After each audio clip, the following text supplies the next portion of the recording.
इमाम अहमद बिन हम्बल रहमतुल्लाह अलैह, आपसे किसी ने पूछा कि आजमाइशें आपको रास्ते से रोकती नहीं? जब इंसान दीन की राह पे चलता है तो अल्लाह ताला उसको मुख्तलिफ तरीक़ों से आजमाता है। ऐसे ही जो बुजुर्गाने दीन गुजरे, उनकी ज़िंदगियाँ भी आजमाइशों से, तकालीफ से भरी पड़ी हैं।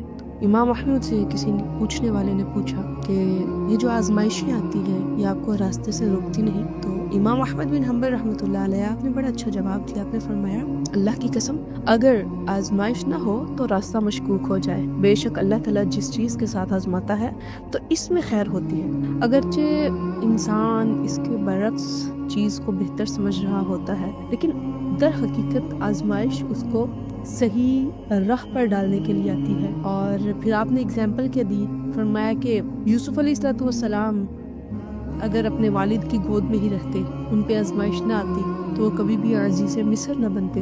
आजमाइशें आईं और फिर एक वक्त आया कि वो अज़ीज़े मिस्र बने। इसी तरह आजमाइशें हमें किसी बड़े ओहदे पर ले जाने के लिए होती है, हमें बड़े मरातिब पर ले जाने के लिए होती है। जब दीन की राह पे निकल पड़े, फिर आपको रोका जाए, आपको आजमाया जाए, तो उनको अबूर करते हुए अपनी मंजिल तक ज़रूर पहुँचे।